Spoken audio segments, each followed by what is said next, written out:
इन साथियों, अगर आपको एसएससी जीडी एग्जाम से डर लग रहा है तो ऐसे 100 स्वर्णिम प्रश्न हमने लिए हैं जो सबसे ज्यादा पूछे जाते हैं। तो अगर आप साथियों इस वीडियो का एक एक क्वेश्चन देख लेते हैं तो मुझे नहीं लगता कि पेपर आपका इससे बाहर जा सकता है। तो आइए साथियों खत्म करते हैं पूरी जीके जीएस को महज 100 प्रश्नों के माध्यम से। तो क्लास आपकी शुरू हो चुकी है। पहला क्वेश्चन आपकी स्क्रीन पर आ चुका है। कह रहे हैं कि निम्नलिखित में से संविधान के किस अनुच्छेद में समानता के अधिकार का उल्लेख किया गया। तो ये सवाल अगर आपसे पूछे तो अनुच्छेद 14 से लेकर 18 में साथियों किस बात का जिक्र किया गया है, समानता के अधिकार का जिक्र किया गया है। उसके बाद देखिए वित्त विधेयक को संसद में पेश होने के कितने दिनों के भीतर पारित किया जाना होता है। तो मैं कहूंगा साथियों 75 दिन इसका राइट आंसर हो जाएगा। यानी कि वित्त विधेयक को संसद में पेश होने के लिए 75 दिनों के भीतर ही पारित किया जाना होता है। उसके बाद देखिए दक्षिण गंगोत्री कहां पर स्थित है। तो यह साथियों अंटार्कटिका में। अगर यह सवाल आपसे पूछा जाए तो जवाब मैंने आपको बता दिया है। अगला देखिए कि निम्नलिखित में से कौन सा राज्य का नीति निर्देशक सिद्धांत है। तो इनमें से राज्य के नीति निर्देशक सिद्धांत कौन से? जीवन की सुरक्षा और व्यक्तिगत स्वतंत्रता करना नहीं है, राज्य का नीति निर्देशक सिद्धांत नहीं है। ग्राम पंचायतों का गठन करना, बिल्कुल साथियों ये ग्राम पंचायतों का गठन करना जो है ना, ये राज्य का नीति निर्देशक सिद्धांत है। आंसर आपका बी के साथ जाएगा। उसके बाद देखिए ड्यूस शब्द किस खेल से संबंधित है, यानी कि किस खेल में इस्तेमाल किया जाता है ये ड्यूस शब्द। तो मैं कहूंगा टेनिस में भी इस्तेमाल किया जाता है और बैडमिंटन में भी इस्तेमाल किया जाता है। इसलिए आंसर आप लोग ध्यान रखेंगे, ये हो जाएगा डी हो जाएगा। नेक्स्ट नंबर का सवाल है, कह रहे कि बंगाल की जो एशियाटिक सोसाइटी थी ना साथों, इसकी स्थापना यानी कि इसके संस्थापक कौन थे आपको बताना है साथों। ये आपका राइट आंसर हो जाएगा सर विलियम जोन्स। यानी कि आपको ये मालूम होना चाहिए कि एशियाटिक सोसाइटी की स्थापना किसने की थी? सर विलियम जोन्स ने की थी। आंसर आपका जाएगा ऑप्शन नंबर डी के साथ। कब की थी साथियों? 1784 में की थी। ये भी सवाल आपसे पूछा जाता है। उसके बाद देखिए केंद्रीय औषध मानक नियंत्रण संगठन का हेडक्वार्टर कहां पर है। तो इसका हेडक्वार्टर कहां पर है साथियों? नई दिल्ली में इसका हेडक्वार्टर कहां पर है? केंद्रीय औषध मानक नियंत्रण संगठन का हेडक्वार्टर मुख्यालय नई दिल्ली में है। सुग्गी भारत के किस राज्य का एक प्रसिद्ध लोक नृत्य है, मुझे बताइए। यानी कि ये सुग्गी लोक नृत्य कहां पर किया जाता है? साथ देखिए लोनार झील साथियों किस राज्य की है, यानी कि ये कहां की है? ये महाराष्ट्र में है। लोनार झील अगर आपसे पूछे कि लोनार झील कहां है साथियों, तो महाराष्ट्र में है। आप लोग ध्यान रखेंगे। उसके बाद देखिए निम्नलिखित में से कौन सी नृत्य शैली दक्षिण भारत से संबंधित नहीं है, बताइए। तो अगर बात करते हैं साथियों दक्षिण भारत से संबंधित कौन से नहीं है, तो कथकली है, कथक नहीं है क्योंकि ये साथियों यूपी में किया जाता है। भरतनाट्यम भी है और साथियों मोहिनीअट्टम भी है। तो कुल मिला के साथियों आपका राइट आंसर अगर है ऑप्शन नंबर बी के साथ, तो मैं कहूंगा बिल्कुल करेक्ट है। अगला सवाल देखिए, भारत का राष्ट्रीय युद्ध स्मारक कहां पर है? तो भारत का राष्ट्रीय युद्ध स्मारक साथियों नई दिल्ली में है। नेक्स्ट नंबर का सवाल है, कह रहे कि 1989 में राष्ट्रीय ग्रामीण रोजगार कार्यक्रम को किसमें विलय कर दिया गया था? तो साथियों जवाहर रोजगार में विलय कर दिया गया था। यह सवाल आपसे आपके एग्जाम में पूछा जाएगा कि 1989 में राष्ट्रीय ग्रामीण रोजगार कार्यक्रम को किसमें विलय कर दिया गया था? तो जवाहर रोजगार योजना में विलय कर दिया गया था। साथियों अगला सवाल देखिए, भारतीय मुद्रा नोट किस स्थान पर छापे जाते हैं, मुझे बताइए। तो अगर बात करिए तो नासिक में छापे जाते हैं, यानी कि सी आंसर सही होगा। तो सी कहां पर है? सी यहां पर है साथियों। तो सी आपका राइट आंसर हो जाएगा। और नासिक कहां पर है साथियों? नासिक महाराष्ट्र में है। ये भी आपको मालूम होना चाहिए। अब उसके बाद देखिए अगला सवाल है, यहां पर कह रहे हैं साथियों बक्सा अभ्यारण्य, कभी कभी बुक्सा भी आ जाता है क्या? कभी कभी बुक्सा बाग अभ्यारण्य आ जाए तो आपको चौंकना नहीं है। तो बुक्सा बाग अभ्यारण्य कहां पर है साथियों? पश्चिम बंगाल में। कहां पर है? पश्चिम बंगाल में। साथियों जो मैं आपको 100 क्वेश्चंस करवा रहा हूं ना, ये समझ लीजिए ये 100 क्वेश्चंस होते होते ये सभी के सभी क्वेश्चंस आपके मनोमस्तिष्क में कैसे स्टोर हो जाएंगे आपको साथियों मालूम भी नहीं पड़ेगा। क्योंकि जो आप सुनते हो, जो आप देखते हो, वो आपके मनोमस्तिष्क में स्टोर होता जाता है, आपको मालूम पड़ रहा हो या ना मालूम पड़ रहा हो। और इसका फायदा आपको साथियों कब देखने को मिलेगा? जब देखने को मिलेगा जब एग्जाम में साथियों यही क्वेश्चंस आप अपने रियल शिफ्ट में देखेंगे। ठीक है ना। चलिए तो अब यहां पर अगर साथियों बात करते हैं नेक्स्ट नंबर के क्वेश्चन की, कहा जा रहा है कि पर्यावरण के अजैविक घटक का एक उदाहरण बताइए। पर्यावरण के अजैविक घटक की अगर बात करें, देखिए आज जैविक का मतलब क्या होता है? जिसमें जान है। तो जैविक का मतलब होता है जिसमें जान है, और जिसमें जान नहीं उसको अजैविक घटक कहा जाएगा। तो वनस्पति में तो जान होती है, पशु में भी जान होती है, लेकिन वायु में जान नहीं होती। तो वायु क्या हो जाएगा? पर्यावरण का अजैविक घटक हो जाएगा। इसलिए आंसर अगर आपका है ऑप्शन नंबर सी के साथ, तो मैं कहूंगा बिल्कुल करेक्ट है। निम्नलिखित में से कौन सी ऊर्जा की इकाई नहीं है साथियों? बताइए। कैलोरी ऊर्जा की इकाई है, ये आपको भी मालूम होना चाहिए। उसके अलावा बीटीयू भी ऊर्जा की इकाई है। बीटीयू मतलब क्या होता है? ब्रिटिश थर्मल यूनिट होता है। और किलोवाट घंटा भी ऊर्जा की इकाई होती है, लेकिन फोन ये ऊर्जा की इकाई नहीं होती है। ठीक है ना, फोन ऊर्जा की इकाई नहीं होती। क्यों? क्योंकि ये ध्वनि तीव्रता मापने की इकाई होती है। फोन जो होती है ना, ये ध्वनि तीव्रता मापने की इकाई होती है। अब उसके बाद देखिए अगला सवाल है, कहा जा रहा है कि हाल ही में संयुक्त राज्य अमेरिका ने किस देश को प्रमुख गैर नाटो सहयोगी के रूप में नामित किया है, जिससे उनके रक्षा और सुरक्षा सहयोग में वृद्धि हुई? तो किसकी बात चल रही है साथियों? केन्या देश की बात चल रही है, आप लोगों को याद रखना है। उसके बाद देखिए प्रधानमंत्री जीवन, क्या जीवन भी कहते हैं, प्रधानमंत्री जीवन योजना का पूरा नाम क्या है? बताइए। तो जैव ईंधन पर्यावरण अनुकूल फसल अवशेष उपचार, मैं कहूंगा बिल्कुल साथियों पहला पढ़ा और पहला ही आपका आंसर हो गया।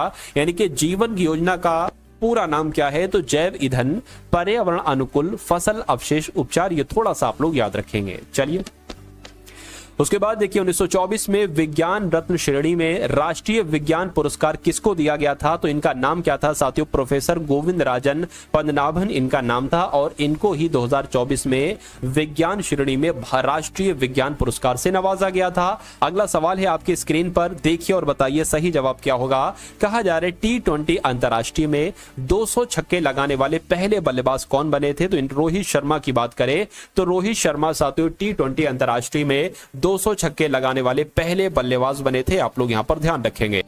सोन नदी का उद्गम स्थल निम्नलिखित में से कौन सा? यानी कि सोन नदी साथियों कहां से निकलती है? तो आपको मालूम होना चाहिए अमरकंटक की पहाड़ियों से ही सोन नदी निकलती है। उसके बाद देखिए निम्नलिखित में से कौन भारतीय वस्तु एवं सेवा कर परिषद का हिस्सा नहीं है? तो आपको ये मालूम होना चाहिए कि कौन कौन भारतीय वस्तु एवं सेवा कर परिषद का हिस्सा है। तो देखिए केंद्रीय शासित जो प्रदेशों के उपराज्यपाल होते ये नहीं है। केंद्रीय वित्त मंत्री होते हैं, राजस्व या वित्त के प्रभारी केंद्रीय राज्य मंत्री होते हैं, प्रत्येक राज्य के वित्त प्रभारी मंत्री या राज्य सरकार द्वारा नामित कोई अन्य मंत्री होता है। बिल्कुल, यानी कि कौन इस परिषद का हिस्सा नहीं होते हैं? तो केंद्रीय शासित जो प्रदेश होते हैं ना, उनके राज्यपाल नहीं होते। अब उसके बाद देखिए अगला सवाल है, यानी कि फर्मों के द्वारा उत्पादित वस्तुओं और सेवाओं के कुल मूल्य को मापने वाली जीडीपी अनुमान पद्धति को क्या कहा जाता है? तो इसको उत्पाद पद्धति कहा जाता है। ये साथियों वो सवाल है जो आपको आपके एग्जाम में डायरेक्ट देखने को मिलेंगे। चलिए उसके बाद देखिए निम्नलिखित में से कौन सा विधानसभा का सत्र नहीं है? देखिए विधानसभा का सत्र बजट सत्र आपने सुना होगा, मानसून सत्र है, शीतकालीन सत्र, लेकिन वसंत सत्र आपने नहीं सुना होगा। उसके बाद देखिए 2011 की जनगणना के अनुसार निम्नलिखित में से किस केंद्र शासित प्रदेश या राज्य का घनत्व वर्ग किलोमीटर सर्वाधिक था? तो किसका था साथियों? दिल्ली का था। आंसर आपका भी हो जाएगा। उसके बाद देखिए तिलोत्तमा, क्या तिलोत्तमा की अगर बात करते हैं, तिलोत्तमा सेन निम्नलिखित में से किस खेल से संबंधित है? तो ये साथियों शूटिंग से संबंधित है। क्या तिलोत्तमा सेन की अगर बात करें तो ये साथियों शूटिंग से संबंधित है। आप सभी लोगों को यहाँ पर मालूम होना चाहिए। उसके बाद देखिए अगला सवाल है, कहा जा रहा है कि प्रसिद्ध संगीतकार उस्ताद अमजद अली खान का जन्म 1945 में कहां पर हुआ था? तो इनका जन्म साथियों 1945 में ग्वालियर में हुआ था। ठीक है, उसके बाद देखिए कह रहे कि नाबार्ड 1982 में अस्तित्व में आए। बिल्कुल, नाबार्ड की स्थापना 1982 में हुई थी। इसकी स्थापना कितनी प्रारंभिक पूंजी के साथ की गई थी? तो साथियों 100 करोड़ की पूंजी के साथ की गई थी नाबार्ड की स्थापना। या आप सभी लोगों को याद रखना है। अगला सवाल देखिए, कह रहे कि भारत के प्रधानमंत्री का वेतन और भत्ता किसके द्वारा निर्धारित किया जाता है? तो जो प्रधानमंत्री होते हैं इनका वेतन और भत्ता संसद के द्वारा निर्धारित किया जाता है। ये आप सभी लोगों को याद रखना है। उसके बाद देखिए अगले नंबर का सवाल है, कह रहे कि हम्पी नृत्य उत्सव निम्नलिखित में से किस राज्य का उत्सव है? तो ये कर्नाटक में किया जाता है। ये कहां पर किया जाता है? जो हम्पी नृत्य उत्सव है ना, ये कर्नाटक में किया जाता है। जिनका आंसर यहां पर ऑप्शन नंबर सी के साथ है, मैं कहूंगा बिल्कुल करेक्ट है। साथियों अगर आपने अभी तक इस वीडियो को लाइक नहीं किया तो लाइक कर दीजिए, और अगर आप लोग साथियों नए हैं तो चैनल को आप सभी लोग सब्सक्राइब भी कर लीजिए, क्योंकि एग्जाम फतेह की अगर बात करते हैं साथियों तो एग्जाम फतेह इस चैनल को अगर आप सब्सक्राइब कर लेते हैं तो ये समझ लीजिए एसएससी जीडी में आपका आधा सिलेक्शन तो ऐसे ही हो जाएगा। ठीक है ना। चलिए अब इस सवाल की अगर बात करें, इस सवाल में साथियों कहा गया है कि उत्तर प्रदेश में कुंभ मेला का उत्सव किन नदियों के संगम पर मनाया जाता है? तो मैं कहूंगा गंगा, यमुना, सरस्वती। कहां पर लिखा हुआ है? ऑप्शन नंबर ए में लिखा हुआ है। तो इस प्रकार जिनका भी आंसर यहां पर ऑप्शन नंबर ए है, बिल्कुल करेक्ट है। महात्मा गांधी जी को राष्ट्रपिता के रूप में संबोधित करने वाले पहले व्यक्ति कौन थे? तो इनका नाम क्या था साथियों? सुभाष चंद्र बोस इनका नाम था और इन्होंने सबसे पहले महात्मा गांधी को राष्ट्रपिता कहा था। यह सवाल आपसे बहुत पूछा जाता है। अब उसके बाद देखिए, कह रहे कि स्वतंत्र भारत का पहला चुनाव किस वर्ष किया गया था? तो स्वतंत्र भारत का पहला चुनाव साथियों 1952 में किया गया था। कब किया गया था? स्वतंत्र भारत का पहला चुनाव 1952 में किया गया था। नेक्स्ट नंबर का सवाल है, कहा जा रहा है कि निम्नलिखित में से कौन सा राष्ट्रीय आय खातों के अर्थ में अंतरण अदायगी का उदाहरण नहीं है? तो कौन कौन से हैं? तो सरकारी भत्ते हैं, सार्वजनिक बेरोजगारी बीमा लाभ है, लेकिन निगमों द्वारा शेयर धारकों को भुगतान किया गया लाभांश नहीं है। अब नहीं है तो यही आपका राइट आंसर। उसके बाद देखिए, प्रधानमंत्री मोदी की यात्रा के दौरान भारत और लाओ पीपुल्स डेमोक्रेटिक रिपब्लिक के बीच कितने समझौते ज्ञापन और समझौते हुए? तो आपसे डायरेक्ट पूछा जाएगा, तो आप लोग ध्यान रखेंगे साथियों, 6 समझौते ज्ञापन हुए, ठीक है ना। कितने समझौतों पर हस्ताक्षर हुए? 6 समझौतों पर हस्ताक्षर हुए। ये आप सभी लोगों को याद रखना है। उसके बाद देखिए, वित्तीय वर्ष 2024-25 के लिए प्रधानमंत्री इंटर्नशिप योजना के लिए आवंटित बजट क्या है? तो 800 करोड़ का साथियों इसके लिए बजट रखा गया है। ये बहुत इंपॉर्टेंट सवाल है और ये सवाल आपसे पूछा जा सकता है। उसके बाद देखिए, 2024 का साहित्य का नोबेल पुरस्कार किसको दिया गया था? तो किसको दिया गया था साथियों? हान कांग को दिया गया था। इनका नाम आप लोग ध्यान रखेंगे क्योंकि 2024 का साहित्य का नोबेल पुरस्कार साथियों हान कांग को ही दिया गया था। उसके बाद देख लीजिए, अगले नंबर का साथियों सवाल आपकी स्क्रीन पर है। आपसे पूछा जा रहा है कि विश्व पशु दिवस 2024 हर साल 4 अक्टूबर को मनाया जाता है। ये पहली बार कब मनाया गया था? तो पहला पॉइंट तो यही ध्यान रखेंगे कि विश्व पशु दिवस 4 अक्टूबर को मनाया जाता है और ये पहली बार 1925 में मनाया गया था। कब मनाया गया था? 1925 में मनाया गया था। चलिए भाई, अब उसके बाद देख लेते हैं नेक्स्ट नंबर का सवाल है, कह रहे कि निम्नलिखित में से किसे आमतौर पर बिना बुझा हुआ चूना कहा जाता है? क्या बिना बुझा हुआ चूना किसे कहा जाता है? तो साथियों CaO को कहा जाता है। ये क्वेश्चन भी साथियों बहुत इंपॉर्टेंट है, यानी कि CaO की अगर बात करते हैं तो साथियों आप लोगों को याद रखना है कैल्शियम ऑक्साइड की यहाँ पर बात चल रही है। किसकी साथियों? तो कैल्शियम ऑक्साइड भी आपसे यहाँ पर ऑप्शन के रूप में दिया जा सकता है। लोधी वंश के संस्थापक कौन थे आपसे पूछा जा रहा है? तो आपको साथियों मालूम होना चाहिए, तो बहुत आसान सा सवाल है, आपको मालूम होना चाहिए कि लोधी वंश के संस्थापक कौन थे? बहलोल लोधी थे। तो जिनका भी आंसर, जो लोग भी यहाँ पर ऑप्शन नंबर सी के साथ हैं, बिल्कुल करेक्ट है। कह रहे द डिस्कवरी ऑफ इंडिया, क्या डिस्कवरी ऑफ इंडिया पुस्तक के लेखक साथियों कौन थे? तो डिस्कवरी ऑफ इंडिया पुस्तक के लेखक पंडित जवाहरलाल नेहरू थे। कौन थे साथियों? पंडित जवाहरलाल नेहरू थे। नेक्स्ट नंबर का सवाल है, कह रहे कि यूनेस्को विश्व धरोहर स्थल आगरा के किले मुख्य रूप से किसके द्वारा बनवाया गया था? तो ये अकबर ने बनाया था। क्या आगरा के किले का निर्माण किसने करवाया था, जो कि यूनेस्को विश्व धरोहर स्थलों में साथियों शामिल है? तो इसका निर्माण अकबर ने ही करवाया था। अगला सवाल है, कह रहे कि किस यामोत्तर या देशांतर को भारत का मानक यामोत्तर भी कहा जाता है? तो किसकी बात चल रही है साथियों? 82.5 डिग्री पूर्वी देशांतर की बात चल रही है। आप सभी लोगों को याद रखना है, सवाल आपसे पूछा जाएगा। चलिए, उसके बाद देखिए, कहा जा रहा है कि वस्तु और सेवा कर यानी कि जीएसटी के कार्यान्वयन के उपलक्ष्य में किस दिन को जीएसटी दिवस मनाया जाता है? तो जीएसटी दिवस तो साथियों 1 जुलाई को मनाया जाता है, क्योंकि 1 जुलाई 2017 को जीएसटी की एक तरीके से स्थापना की गई थी। तो 1 जुलाई को जीएसटी दिवस मनाया जाता है। उसके बाद देखिए, माजुली एक नदी द्वीप है जो निम्नलिखित में से किस नदी पर स्थित है? तो मैं कहूंगा ये ब्रह्मपुत्र नदी पर स्थित है। माजुली नदी द्वीप किस नदी पर स्थित है? ब्रह्मपुत्र नदी पर स्थित है। आंसर आपका एक के साथ जाएगा। उसके बाद देखिए, कह रहे निम्नलिखित में से किस वर्ष में भारत नेपाल शांति व मैत्री संधि पर हस्ताक्षर किए गए थे? तो ये कब हुआ था साथियों? ये इंडिया नेपाल ट्रीटी पीस साथियों कब हुआ था? 1950 में ये हुआ था। आपसे पूछा जा सकता है। नेक्स्ट नंबर का सवाल है, कहा जा रहा है कि निम्नलिखित में से कौन सी योजना देश में बालिकाओं के विकास के उद्देश्य से है? तो साथियों देखिए, विद्या लक्ष्मी योजना की अगर बात करें तो ये नहीं है। प्रधानमंत्री शिशु विकास योजना, प्रधानमंत्री सुकन्या समृद्धि योजना की अगर बात करते हैं तो मैं कहूंगा ये योजना बालिकाओं के विकास से है। इसलिए राइट आंसर आपका ऑप्शन नंबर सी के साथ जाएगा। उसके बाद देखिए निम्नलिखित में से कौन सा एक मुफ्त वीडियो साझाकरण प्लेटफॉर्म है जो 2005 में बनाया गया था। तो किसकी बात चल रही है साथियों, यूट्यूब की बात चल रही है। आंसर आपका जाएगा ऑप्शन नंबर सी के साथ। अब उसके बाद देखिए नेक्स्ट नंबर का सवाल है, कह रहे कि विश्व आर्द्रभूमि दिवस साथियों कब मनाया जाता है। तो 2 फरवरी की अगर बात करें तो 2 फरवरी को साथियों विश्व आर्द्रभूमि दिवस मनाया जाता है। कौन सा दिवस साथियों, विश्व आर्द्रभूमि दिवस 2 फरवरी है। अगला सवाल है, कह रहे कि प्रकाशिक तंतु जिसको ऑप्टिकल फाइबर कहते हैं ये किस सिद्धांत पर कार्य करता है। ये क्वेश्चन बहुत इंपॉर्टेंट है, आप लोग ध्यान रखेंगे। ये पूर्ण आंतरिक परिवर्तन के सिद्धांत पर कार्य करता है। क्या, प्रकाशिक तंतु ऑप्टिकल फाइबर। उसके बाद देखिए अगला सवाल है, उत्तरी गोलार्ध में सबसे छोटा दिन और सबसे लंबी रात कब होती है। तो अगर सवाल ये आए तो 22 दिसंबर आपको बता देना है, क्योंकि उत्तरी गोलार्ध में सबसे छोटा दिन 22 दिसंबर को और सबसे लंबी रात भी 22 दिसंबर को ही होती है। उसके बाद देखिए जापान की मुद्रा क्या है साथियों। तो जापान की मुद्रा क्या है, जापान की मुद्रा येन है। क्या, जापान की मुद्रा की अगर बात करें साथियों, जापान की मुद्रा येन है, ठीक है ना।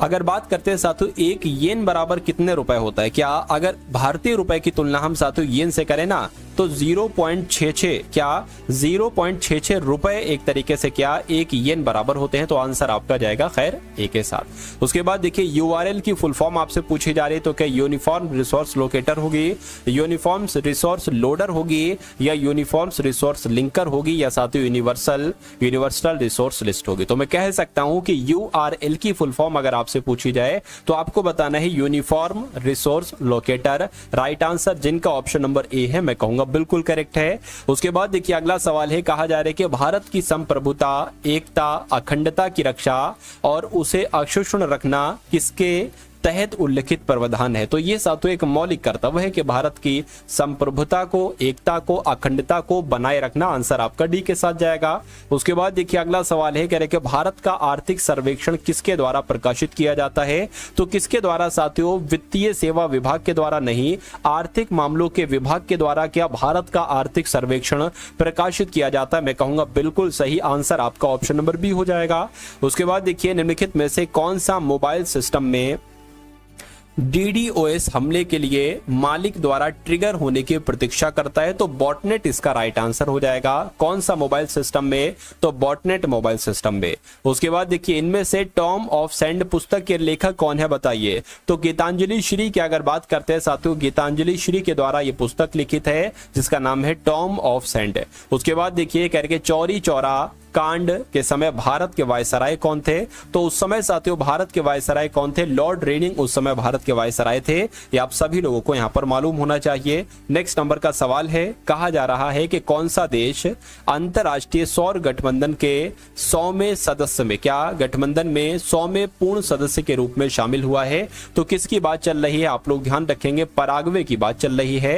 यानी कि अंतरराष्ट्रीय सौर गठबंधन में जो 100वां देश सदस्य बना है वो पराग्वे एक तरीके से बना है। चलिए भाई अब उसके बाद देख लीजिए नेक्स्ट नंबर का सवाल है आपकी स्क्रीन पर। देखिए सवाल को और मुझे बता दीजिए कि आपका राइट आंसर यहां पर किस ऑप्शन के साथ जा सकता है, बताइए। साथियों अगर आपने अभी तक इस वीडियो को लाइक नहीं किया है तो मैं आपसे रिक्वेस्ट करूंगा कि वीडियो को आप सभी लोग यहां पर लाइक कर दीजिए, ठीक है ना। चलिए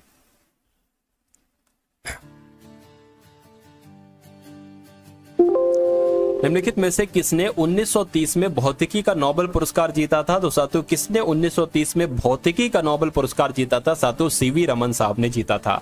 उसके बाद देखिए 1991 में जब आर्थिक सुधार और उदारीकरण की शुरुआत हुई थी तब भारत के वित्त मंत्री का नाम क्या था। यानी कि उस समय भारत के वित्त मंत्री कौन थे 1991 के समय में। मैं कहूंगा उस समय तो मनमोहन सिंह कौन थे साथियों, भारत के वित्त मंत्री थे जब आर्थिक सुधार और उदारीकरण की शुरुआत हुई थी। नेक्स्ट नंबर का सवाल है, कहा जा रहा है कि साथियों लैन की फुल फॉर्म क्या है। तो लैन की अगर बात करें साथियों, लो लेवल एक्सेस नेटवर्क नहीं, लोकल एरिया नेटवर्क। बिल्कुल साथियों लैन की फुल फॉर्म क्या होती है, लोकल एरिया नेटवर्क इसकी फुल फॉर्म होती है। उसके बाद देखिए अगला सवाल है, कह रहे कि निम्नलिखित में से कौन सा हैकिंग दृष्टिकोण है जहां साइबर अपराधी धोखाधड़ी या अतिरिक्त ट्रैफिक प्राप्त करने के लिए नकली वेबसाइटों या पृष्ठों को रूपांतरित करता है। तो आपका राइट आंसर साथियों यहां पर फार्मिंग के साथ जाएगा। किसके साथ साथियों, फार्मिंग के साथ जाएगा। उसके बाद देखिए किस अंग को कोशिका का शक्ति ग्रह कहा जाता है। तो मैं कहूंगा साथियों किसको कहा जाता है, क्या सूत्र कणिका को कहा जाता है। तो आपको कहना चाहिए बिल्कुल सूत्र कणिका को ही कहा जाता है साथियों, ठीक है ना। चलिए अब उसके बाद अगर आपसे ये साथियों पूछा जाए क्या कि कोशिका का शक्ति गृह किसे कहा जाता है, यानी कि कोशिका का पावर हाउस किसे कहा जाता है, तो माइटोकॉन्ड्रिया आपको बताना है, जिसको सूत्रकणिका कहा जाता है। लेकिन कोशिका की आत्मघाती थैली किसे कहा जाता है, तो लाइसोसोम को कहा जाता है। अब उसके बाद देखिए अगला सवाल पूछा जा रहा है कि किस राजा के प्रशासन में अष्टप्रधान मंत्री परिषद विद्यमान थी, तो मैं कहूंगा छत्रपति शिवाजी महाराज की अगर बात करते हैं तो इनके ही प्रशासन में अष्टप्रधान मंत्री परिषद विद्यमान थी। आंसर आपका सी के साथ जाएगा।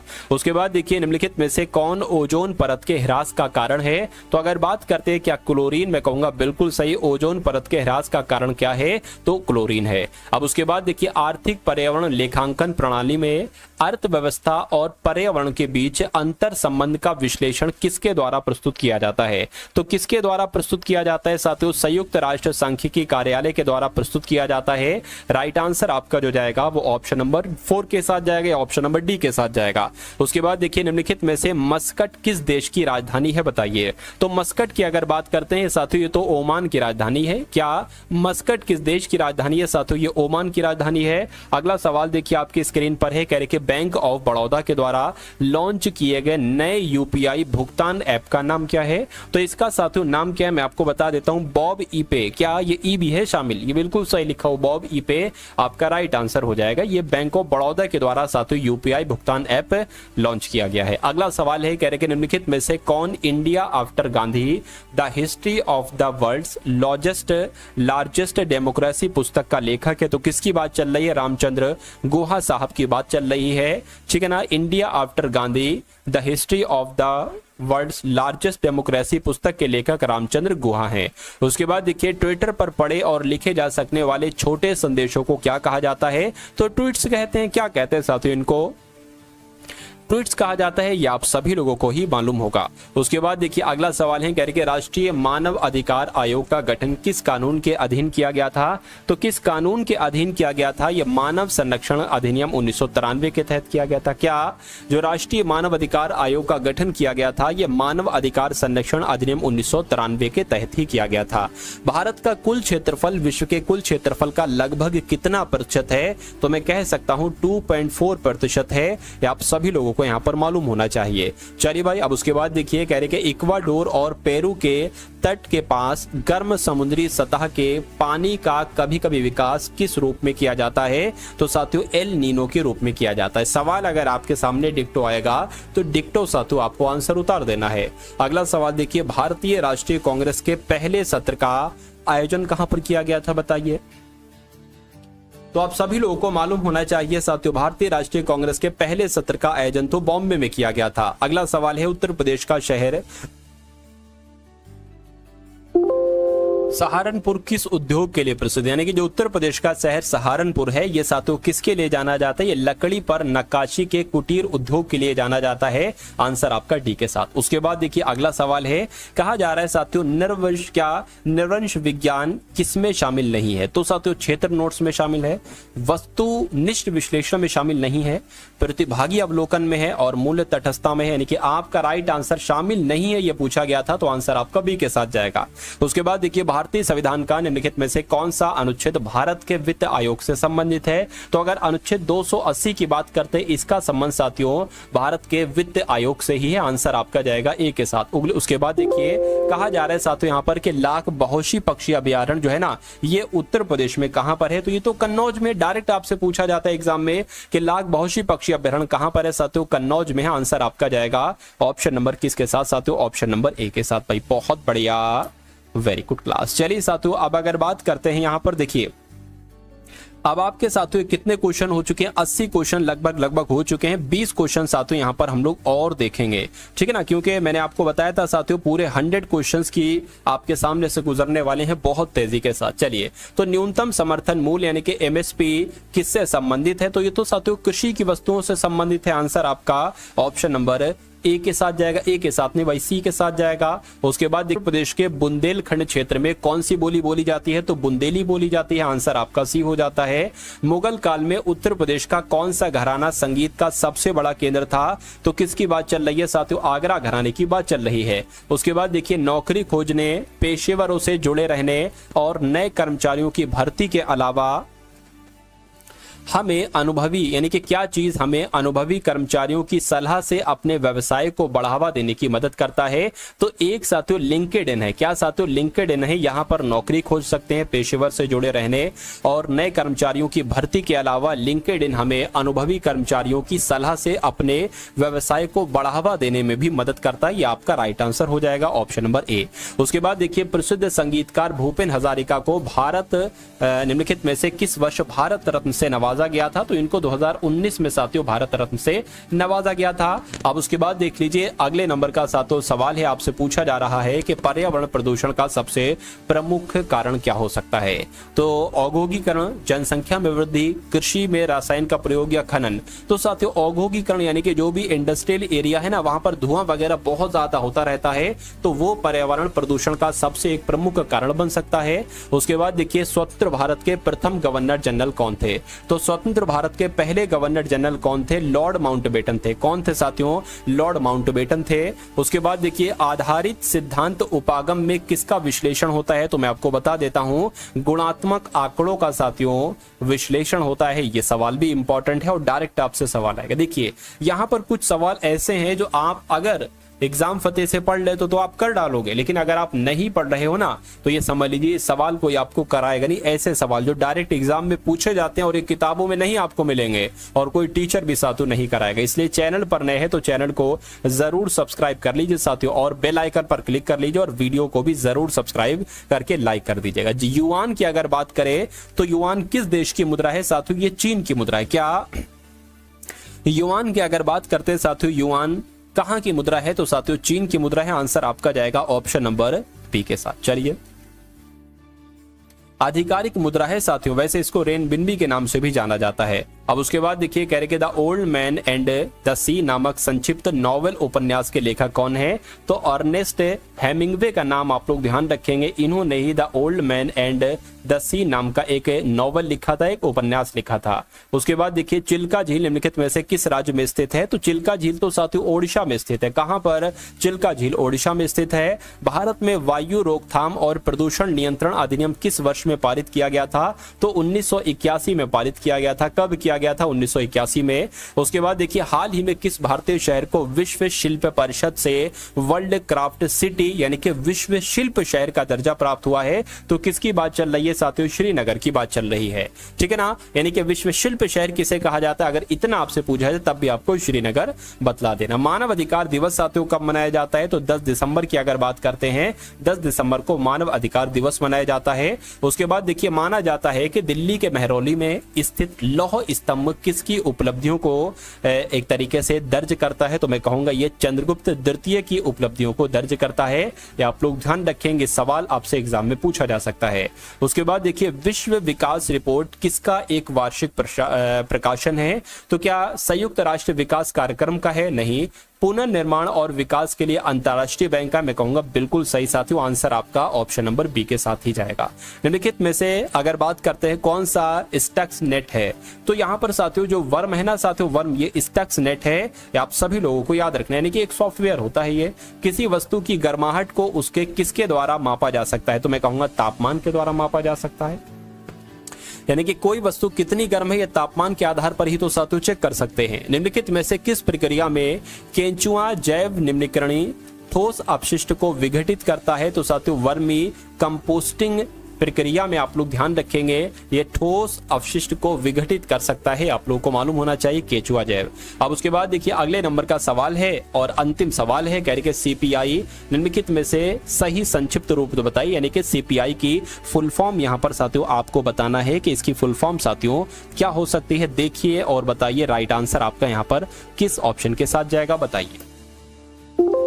तो ये आपके लिए साथियों होमवर्क के लिए सवाल रहा है, यानी कि कमेंट सेक्शन में इसका आपको आंसर बताना है, ठीक है ना। चलिए एक काम करता हूं साथियों, बता ही देता हूं। देखिए सीपीआई की अगर बात करें, इसको साथियों उपभोक्ता मूल्य सूचकांक कहा जाता है। अगर इंग्लिश की अगर हम बात करते हैं तो उपभोक्ता की बात करें, उपभोक्ता किसको कहा जाता है साथियों? कंज्यूमर को। क्या कंज्यूमर मतलब उपभोक्ता हो जाएगा। मूल्य को साथियों इंग्लिश में क्या कह सकते हैं? प्राइस कह सकते हैं। और सूचकांक की अगर बात करते हैं साथियों, इसको इंडेक्स कह सकते हैं। तो मैं कहूंगा इंग्लिश में अगर पूछी जाए सीपीआई की फुल फॉर्म तो कंज्यूमर प्राइस इंडेक्स हो जाएगा। हिंदी में अगर पूछी जाए तो उपभोक्ता मूल्य सूचकांक हो जाएगा। तो जिनका आंसर यहाँ पर ऑप्शन ऑप्शन नंबर बी के साथ है। मैं कहूंगा आंसर आपका बिल्कुल करेक्ट हो जाएगा भाई, बहुत बढ़िया, वेरी गुड क्लास।